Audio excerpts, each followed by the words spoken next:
नमस्कार दोस्तों, मैं अमित कुमार। क्या दोस्तों आप जानते हैं दुनिया का सबसे बड़ा मार्केट कौन सा है? क्या वह शेयर मार्केट है अथवा वह क्रिप्टो मार्केट है? तो दोस्तों आपकी जानकारी के लिए बताना चाहते हैं कि ये दोनों मार्केट वह मार्केट नहीं है। दुनिया का सबसे बड़ा मार्केट फॉरेक्स मार्केट है।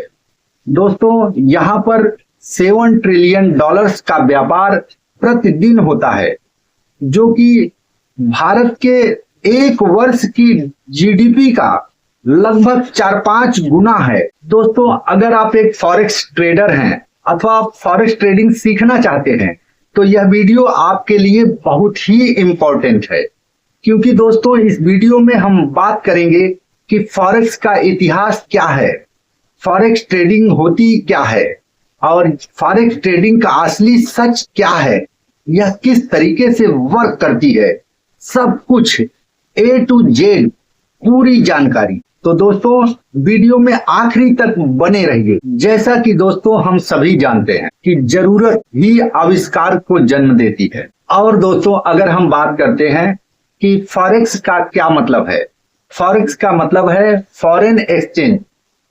अगर हम हिंदी में इस बात को समझते हैं तो विदेशी मुद्रा विनिमय। यहाँ पर एक देश दूसरे देश की करेंसी के साथ अदला बदली करते हैं या लेन देन करते हैं। आप समझ लीजिए ट्रेडिंग इसी को कहते हैं।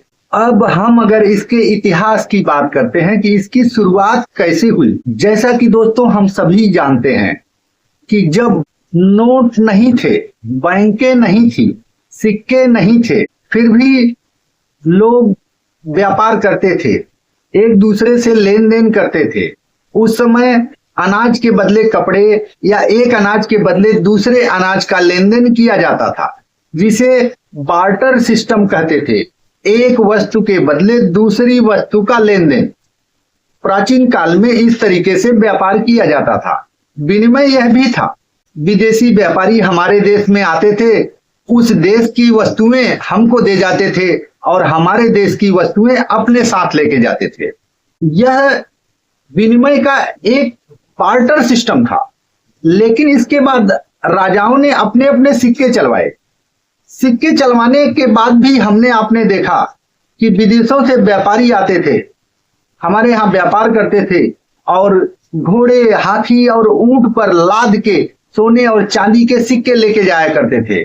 उस समय भी एक बात थी, आपके सिक्कों का मेरे सिक्कों के मुकाबले कितना, वैल्यूएशन कितना, हमारा एक सिक्का आपके कितने सिक्कों के बराबर है, उस समय भी वैल्यूएशन की बात होती थी। यही माने तो आपके सिक्कों का वैल्यू हमारे सिक्कों के मुकाबले कितना।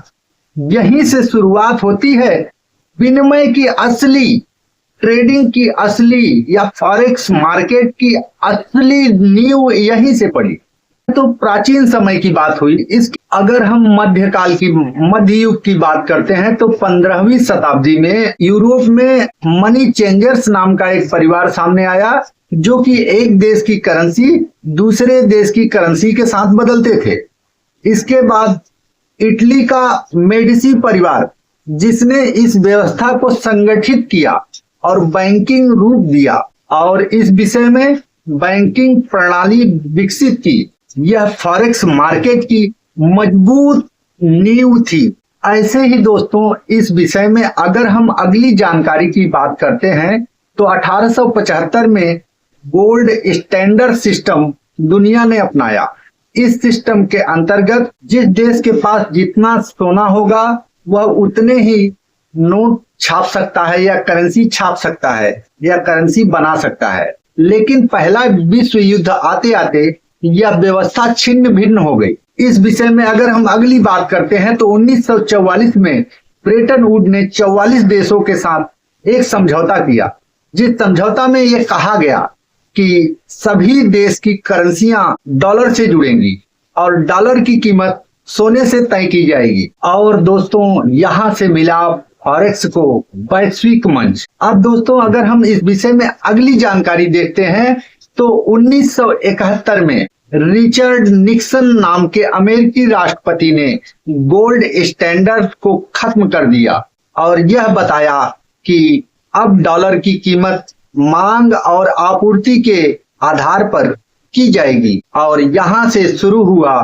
फॉरेक्स का असली फ्लोटिंग। और उसके बाद आया 1990 का दौर, जिस समय विश्व में 60% लोगों के पास, लगभग 60% लोगों के पास लैपटॉप, मोबाइल्स और इंटरनेट की व्यवस्था हो गई थी। अब फॉरेक्स मार्केट सिर्फ देश या सरकार की वस्तु न रहकर आम आदमी भी इस मार्केट में कदम रखने लगा था। दोस्तों, अब भारतीय लोग भी समझ गए थे कि जैसे भारत का रुपया स्थिर है, विदेशी करेंसियां ऐसे नहीं हैं, वे फ्लक्चुएट करती रहती हैं, उनका भाव बढ़ता और घटता रहता है। दोस्तों, ऐसा समझ लीजिए कि अगर हम और आप अमेरिका चले गए और वहां हमने और आपने अपने रुपए के बदले वहां से डॉलर लिया, डॉलर हमको और आपको उस समय 83 रुपए में मिला,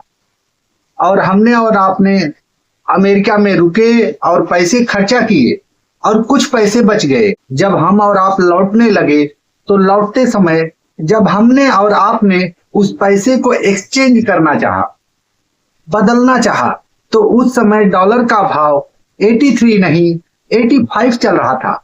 तो दोस्तों, जो पैसा बढ़ गया वो पैसा हमको बढ़ के मिलने वाला। ऐसा समझ लीजिए कि जो भाव डॉलर का बढ़ गया वो हमको बढ़ के मिलेगा। अगर यह भाव घट गया तो घटा हुआ प्राप्त होगा। तो दोस्तों, यहीं से शुरू होती है फॉरेक्स ट्रेडिंग की सोच। दोस्तों, हम और आप जैसे जमीन खरीदते हैं, फ्लैट खरीदते हैं, वैसे ही यहाँ पर हम आप करेंसी खरीद रहे हैं।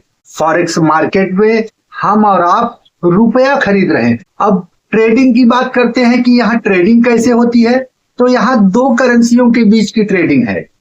हमेशा दो करेंसियों का पेयर होता है, जैसे यूरो यूएसडी, जीबीपी जेपीवाई या यूएसडी आईएनआर, किसी भी देश की करेंसी के साथ पेयर हो सकता है। यह फॉरेक्स मार्केट दो देश की करेंसी के बीच वर्क करता है। और 2019, 20, 21, 22 की बात करें तो हर व्यक्ति के पास एंड्रॉइड मोबाइल है और उसके मोबाइल में एप्लीकेशन के रूप में ब्रोकर हैं, जैसे एक्सएम, एक्सनेस, कॉइन डीसीएक्स, वजीर एक्स इत्यादि बहुत से ब्रोकर हैं। इन ब्रोकरों को आप अपनी समझ के आधार पर चुन सकते हैं। यहाँ पर जाकर आप अकाउंट खोल सकते हैं, केवाईसी कर सकते हैं और ट्रेडिंग की शुरुआत कर सकते हैं। दोस्तों, लेकिन यह तो समंदर में पैसा डालने जैसा ही होगा, क्योंकि बिना जाने बिना सीखे अगर आप फॉरेक्स मार्केट में कदम रखते हैं तो आपका पैसा डूबने से आपको कोई नहीं रोक सकता।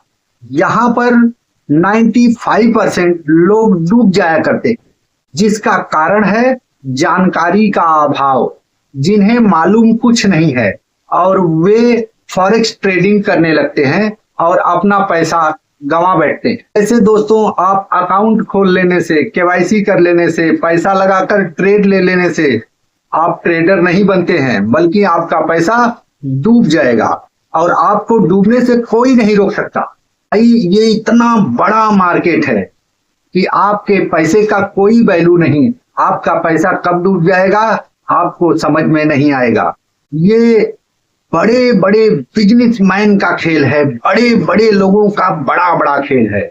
और यहाँ से सिर्फ वही कुछ कमा पाता है, कुछ कर पाता है, जो इसको जानता है, जो इसको सीखा है, जो इसके बारे में एक एक छोटी छोटी बात को जानता है। दोस्तों, आज हम उन सभी बातों के बारे में एक एक करके चर्चा करेंगे। तो जैसे कि हम और आप जब भी ट्रेडिंग के बारे में सोचते हैं तो दोस्तों, सबसे पहले हमको और आपको लॉट के बारे में समझना चाहिए कि लॉट क्या है, लॉट साइज क्या होती है और किस किस तरह की है। तो जैसा कि दोस्तों, फॉरेक्स में 4 टाइप के लॉट साइज हैं। एक स्टैंडर्ड लॉट है, माइक्रो लॉट है, फिर मिनी लॉट है, फिर नैनो लॉट है। दोस्तों, ऐसे 4 लॉट हैं। इन चारों के अलग अलग मायने हैं, जिनको आपको जानना चाहिए और समझना चाहिए। अगर आपने लॉट साइज बरोबर से समझ लिया है तो दोस्तों, सेशन है। चार्ट तो सेशन है, इनको भी आपको समझना चाहिए। आपने दोस्तों सेशन भी समझ लिया है, आपको पीप के बारे में समझना चाहिए। दशमलव से 4th नंबर का अंक, उसके एक ऊपर जाने से आपको क्या प्रॉफिट होगा, और एक पॉइंट अगर वह अंक नीचे हो गया तो आपको क्या नुकसान होगा, इसके बारे में आपको अच्छे से जानकारी होनी चाहिए। हाँ, आपको पीप के बारे में सब कुछ मालूम पड़ गया कि यह पीप क्या होता है। आपको मार्केट का एनालिसिस करना चाहिए कि मार्केट में जिस देश की मुद्रा पर आप अपना पैसा लगा रहे हो, उस देश की स्थिति क्या है, उस देश में इस समय क्या चल रहा है, उस देश के बारे में सभी समाचार न्यूज पत्रों का सहारा लें और जानकारी लें कि उस देश में कहीं युद्ध तो नहीं छिड़ने वाला है, इसके कारण वहां की करेंसी नीचे गिर जाएगी और आपका पैसा डूब जाएगा। हाँ दोस्त, अगर आपने मार्केट एनालिसिस कर लिया, अच्छे से कर लिया, आप परफेक्ट रूप से मार्केट एनालिसिस कर चुके हैं, आती है स्टिक की और पैटर्न्स की।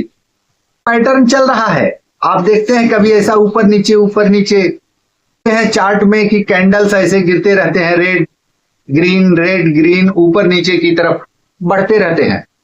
आपको इस बात को समझना है कि ये कैंडल ऊपर नीचे क्यों हो रहे हैं, किस किस टाइप के कैंडल हैं, उनके क्या क्या नाम हैं, उनके आने के बाद मूवमेंट किस टाइप की होती है, इन बातों का एनालिसिस होना बहुत जरूरी।